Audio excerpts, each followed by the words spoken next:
नमस्कार अध्यक्ष महोदय, सबसे पहले मैं महात्मा ज्योतिराव फुले को अभिवादन करना चाहूंगा, कारण महात्मा फुल्यांनी लिहिलेला शेतकऱ्याचा असूड हा सरकारच्या अनेक धोरणांवर ओढण्याची आता वेळ आलेली। अध्यक्ष महोदय, जहां देश की 2/3 आबादी खेती पर निर्भर है, वही खेती के लिए आवंटन है मात्र 3.1%। मार्केट इंटरवेंशन स्कीम हो या फिर प्राइस सपोर्ट स्कीम हो, उसके लिए आवंटन है 0। प्रधानमंत्री फसल बीमा योजना में कटौती है 23%। अध्यक्ष महोदय, माननीय प्रधानमंत्री जी ने महाराष्ट्र में आकर किसानों को गारंटी दी थी सोयाबीन को 6,000 रुपए प्रति क्विंटल दाम देने की, लेकिन एमएसपी मिली 4,800 और उसमें भी एमएसपी पर जो खरीद हुई वो खरीद है मात्र 20%। बाकी 80% किसानों को अपना सोयाबीन 3,500 4,000 में बेचना पड़ा, जहां की लागत का खर्चा है 7,000 रुपए प्रति क्विंटल। तो कैसे होगी कि किसान की आय दुगनी, और क्या हुई माननीय मोदी जी की गारंटी? अध्यक्ष महोदय, अभी सरकार सोयाबीन के दाम बढ़ाने के लिए एडिबल ऑयल्स पर इंपोर्ट ड्यूटी लादने की बात कर रही है, पण हा रोगापेक्षा इलाज भयंकर है, क्योंकि उससे सोयाबीन के दाम नहीं बढ़ेंगे, उससे सिर्फ बढ़ेगी तो महंगाई बढ़ेगी। सोयाबीन के दामों पर अगर हमें असर करना है तो जो मक्के की डीडीजीएस है और जो सोया डीओसी है, जो 120 लाख टन अभी भी देश में पड़ा है, उसको एक्सपोर्ट करने के बारे में सोचना होगा। लेकिन सरकार पर पोल्ट्री और पशु खाद्य इंडस्ट्री की ऐसा क्या दबाव है कि सरकार सोया डीओसी एक्सपोर्ट नहीं कर रही है? मेरी सरकार से गुजारिश है कि कम से कम 15 से 20 लाख मेट्रिक टन सोया डीओसी एक्सपोर्ट किया जाए। और वैसा ही बहुत इंपॉर्टेंट मुद्दा है प्याज का। जब प्याज को एमएसपी देने की बात आती है तो सरकार कहती है कि प्याज जीवनावश्यक वस्तु नहीं है, लेकिन जैसे ही किसान को 4 पैसे मिलने का अवसर निर्माण होता है तो सरकार निर्यात पर पाबंदी लगा देती है, निर्यात शुल्क लाद देती है और कहती है प्याज तो जीवनावश्यक वस्तु है। अध्यक्ष महोदय, हमारे देश में कई समाज ऐसे जो कभी भी प्याज नहीं खाते। हिंदुओं में भी चातुर्मास में 4 महीने प्याज नहीं खाया जाता, तो फिर प्याज जीवनावश्यक वस्तु कैसे हुई? अध्यक्ष महोदय, अगर ग्राहक को एक औसतन अगर कंजम्पशन देखें तो 5 से 6 किलो औसतन कंजम्पशन होता है। 60 रुपए किलो में भी अगर प्याज खरीदना पड़ता है ग्राहक को, तो भी सिर्फ 300 साढ़े 300 रुपए उसका खर्चा होगा, जो आपके मोबाइल रिचार्ज से भी कम है। इसलिए मेरी सरकार से मांग है कि प्याज पर हमेशा के लिए निर्यात पाबंदी हटाकर जो 20% निर्यात शुल्क है उसे अविलंब रद्द किया जाए और प्याज को एमएसपी के दायरे में लाकर 3,000 रुपए प्रति क्विंटल का दाम सुनिश्चित किया जाए। वैसे इस बजट में बहुत सारे मिशन का अनाउंसमेंट हुआ, लेकिन बहुत सारे मिशन के बारे में नाव सोनू भाई ने हाथी कथला सवाड़ा है, क्योंकि कथनी और करनी में बहुत अंतर दिखाई देता है। जहां पल्सेस में देश को आत्मनिर्भर होने की बात की जाती है, वही अभी किसान मार्च अप्रैल मई में चना बेचने के लिए मार्केट में आएगा, लेकिन सरकार ने पीले मटर का 31 लाख मेट्रिक टन आयात की है। ये पीला मटर खाने के लिए नहीं, बेसन में चने की जगह अडल्ट्रेशन के लिए यूज होता है और चने के दाम गिरा देता है। अभी भी 31 मई तक आपने पीला मटर का जो इंपोर्ट है, ये खुली आयात को परमिशन दे दी है।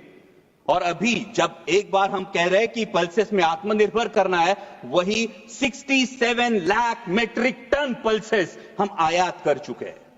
तो हम आयात आत्मनिर्भर किसे करना चाहते हैं? हमारे देश के किसानों को, या ऑस्ट्रेलिया, रूस, टर्की, म्यांमार के किसानों को हम आत्मनिर्भर करना चाहते हैं? वैसा ही अहम मुद्दा है mission on vegetables and pulses. बहुत अच्छी बात है, लेकिन इसके लॉजिस्टिक, कोल्ड चेन और स्टोरेज के लिए क्या प्रावधान किए जा चुके हैं? आज मेरे नारायण गांव में टमाटर किसान को बेचना पड़ता है सर 4 से 5 रुपए किलो में, और शहरों में ग्राहक खरीदता है 20 से 25 रुपए किलो में। इस मुनाफे पे क्यों कोई भी नियंत्रण नहीं है? और इसका कारण है ये बिचौलियों की श्रृंखला। इसके बारे में सरकार को विचार करना चाहिए। वैसा ही अहम मुद्दा है प्रधानमंत्री फसल बीमा योजना, जो योजना बार बार किसानों के लिए कम और बीमा कंपनियों के लिए ज्यादा फायदेमंद साबित हो रही है। इस साल का प्रीमियम है सर 10,000 करोड़। बीमा कंपनियों को जो प्रीमियम मिला है वो है 10,000 करोड़ का, और नुकसान भरपाई का जो भुगतान है वो है मात्र 680 करोड़, 7% से भी कम। और सभी नियम सिर्फ किसानों के लिए। बीमा कंपनियां तो कोई नियम फॉलो ही नहीं करती। इसका मतलब योजना किसानों के लिए, पैसा सरकार का यानी टैक्स पेयर का, और भला हो रहा है बीमा कंपनियों का। इसे मराठी में कहते हैं आंधळ दळते यानी कुत्र पीठ खाते। और एक बहुत अहम मुद्दा है, महाराष्ट्र की महायुति सरकार में सत्ता में आने से पहले किसानों से वादा किया था ऋण माफी का। सरकार के इस आश्वासन की वजह से किसान अब ऋण माफी की तरफ आस लगाए बैठे हैं, और मार्च एंड होने की वजह से बैंक किसानों के पीछे रट लगाई है। आज महाराष्ट्र में हर दिन 7 किसान आत्महत्या कर रहे हैं। क्या कृषि प्रधान देश के लिए ये सम्मानजनक बात है? और अंत में 2 ही मुद्दे सर। अभी अमेरिका में सत्ता परिवर्तन होने के बाद अमेरिका ने कहा है कि भारत ने अपना एग्रीकल्चर मार्केट अमेरिका के लिए खोलना चाहिए और इससे भारत के किसानों के पे एक बड़ा संकट मंडरा रहा है। लेकिन सरकार ने अभी तक इसमें कोई स्पष्टता नहीं दी है, क्योंकि अमेरिका का किसान सोयाबीन का जो उत्पादन लेता है अध्यक्ष महोदय, वो 30 लाख क्विंटल पर हेक्टर लेता है, लेकिन हमारे देश का किसान सिर्फ 10 लाख क्विंटल पर हेक्टर लेता है। क्योंकि अमेरिका के किसान को जेनेटिकली मॉडिफाइड जीएम वैरायटी लगाने का अधिकार है, हमारे किसान को नहीं। सरकार जो एडिबल ऑयल इंपोर्ट करती है वो जीएम वैरायटी का चलता है, लेकिन किसान जीएम वैरायटी की फसल नहीं लगा सकता। तो कैसे होगा? जहां अमेरिका अपने किसान को सक्षम कर रही है, वही हमारे विश्व गुरु देश का किसान अभी भी एमएसपी के लिए जूझ रहा है। सर, प्रधानमंत्री जी ने एक बहुत प्यारी बात कही महाकुंभ के बारे में वक्तव्य देते वक्त। उन्होंने कहा कि नदी उत्सव मनाना चाहिए, लेकिन ये नदी उत्सव नदियों का खोलीकरण, रुंदीकरण और पुनरुज्जीवन होगा, तभी असली नदी उत्सव होगा।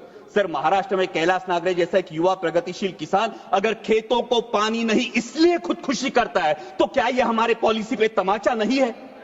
सर, आज हर कोई बहुत सारी चीजें खोदने की बात हो रही है, लेकिन डैमों में जो मिट्टी जमा हुई है सर, 30 से 40% कैपेसिटी हर किसी डैम की कम हुई है। शायद उत्तर भारत में इसका प्रमाण और ज्यादा होगा, लेकिन इसकी मिट्टी खोदने का कोई प्रावधान अब तक किया नहीं।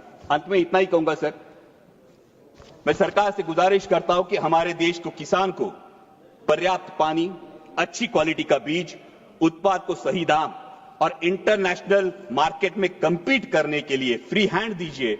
वो सरकार के कथित 17 रुपए दिन के सम्मान का मोहताज नहीं। और जाते जाते इतना ही कहूंगा, मस्जिद के नीचे तुम मंदिर क्यों ढूंढते हो?